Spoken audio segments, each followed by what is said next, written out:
Assalamualaikum warahmatullahi wabarakatuh.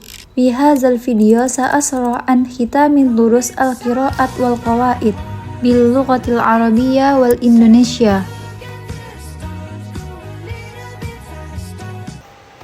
As-salatu wajibatu ala kulli muslimin balighin aqilin tahirin wa hiya imaduddin fala yajuzu tarkuha wa man tarkuha wajaba alaihi qada'uha fawran khasatan iza kana bila azrin lizalika yanbaghi ta'widul insanu ala salatu munzu saghiri litakun juz'an min hayatil yaumiyah. Salat adalah ibadah wajib bagi setiap muslim yang baligh, berakal dan suci. Salat merupakan tiang agama sehingga tidak boleh ditinggalkan. Orang yang meninggalkan salat wajib segera mengqada, terutama jika tanpa alasan. Oleh karena itu, salat harus dibiasakan sejak dini agar menjadi bagian dari kehidupan sehari-hari. Min firqatsaniyah anil salat aidon inna salata ibadatun muhimmatun fil islami tatakawwanu min aqwalin wa af'alin tabda'u bitakbiri wa tantahi bitaslimi wa hiya khamsu salawati mafrudatun fil aqwatin muhaddadatin wal afdalu ada'uha fil awwali waqtiha. Yang artinya, sholat adalah ibadah penting dalam Islam yang terdiri dari ucapan dan perbuatan.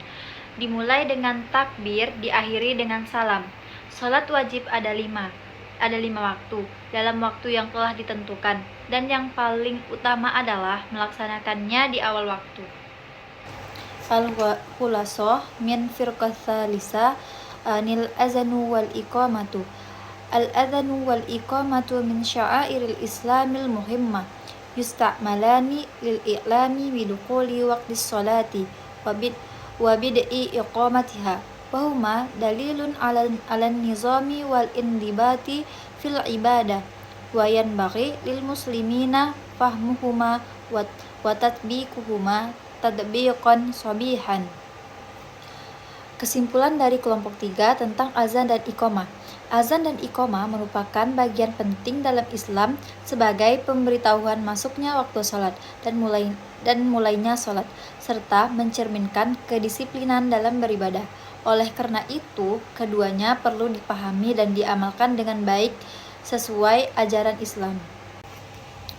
Khulasah min firqa rabi'ah yu'allimuna kitabut ta'lim muta'allim ahammiyata ta'zimil mu'allim kamibtahin linailil ilmi wal barakah fal mu'allimu wasilatul iwusulil ilmi minallah wa ihtiramuhu huwa ihtiramun lil ilmi nafsihi kama annal adaba wat ta'ata lil mu'allimi amrun muhimmun fi talabil ilmi wala yumkinu mukafa'atu al mu'allimu ala fadlihi li'annahu laisa faqat mu'alliman bal huwa murabbin wa mursidun ruhiyun wa bita'zimihi nanalu barakal ilmi wal hayati.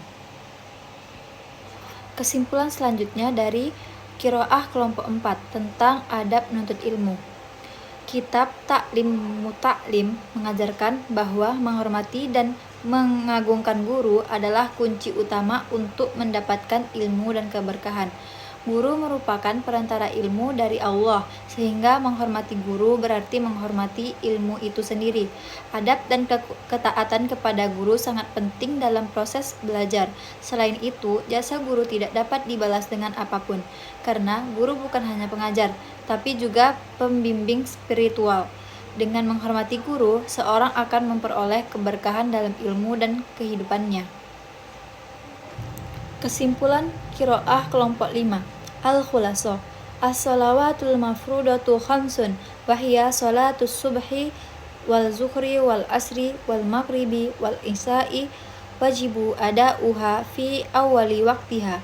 Yabda'u waqtu zuhri inda zawali syamsi wa waqtul asri inda ziyadati zalli wa waqtul maghribi ba'da ghurubis syamsi wa waqtul isya'i inda ghurubis safakil ahmari wa waqtus subhi inda tulu'il fajri Wa surutu wujubis salati thalatha, al-islamu wal bulughu wal aqlu. Kesimpulan qiraah kelompok 5. Salat wajib itu ada 5, yaitu subuh, zuhur, asar, maghrib, dan isya. Dan kita harus mengerjakannya di awal waktu. Waktu zuhur dimulai saat matahari tergelincir. Asar ketika bayangan benda lebih panjang. Maghrib setelah matahari terbenam. Isya saat hilangnya cahaya merah. Dan subuh saat terbit fajar. Syarat wajib sholat ada 3, yaitu Islam, baligh, dan berakal. Kesimpulan i'rab dari kelompok 1. Al-i'rabu huwa taghyiru akhiril kalimat bisababil awamil. I'rab adalah perubahan akhir kata dalam bahasa Arab karena adanya pengaruh kata lain atau amil. Macam-macam i'rab, itu rafa tandanya dhammah, nasab tandanya fathah, jar tandanya kasroh, jazm tandanya sukun. Contoh rafa, ja'a Muhammadun. Contoh nasab, ra'aitu Muhammadan. Contoh jar, salamtu ala Muhammadin. Contoh jazm, lam yazhab.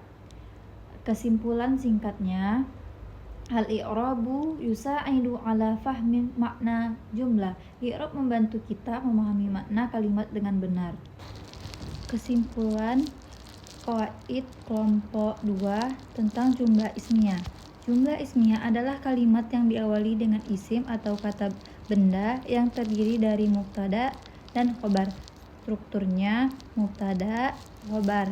Ciri-ciri menunjukkan keadaan atau sifat, bukan perubahan. Tidak terikat waktu secara langsung. Mubtada dan khobar biasanya marfu atau berharokat dhammah. Intinya, jumlah ismiyah digunakan untuk menjelaskan keadaan atau informasi tentang sesuatu dengan fokus pada subjek di awal kalimat. Contoh, at-thalibu mujtahidun, siswa itu rajin. At-thalibu mubtada, mujtahidun khobar.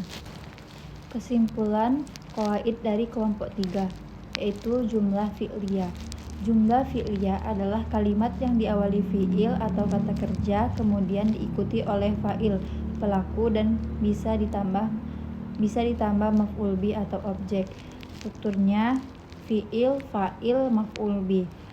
Ciri-ciri menunjukkan peristiwa atau pekerjaan, berhubungan dengan waktu. Madi lampau, mudhari sekarang, amr perintah.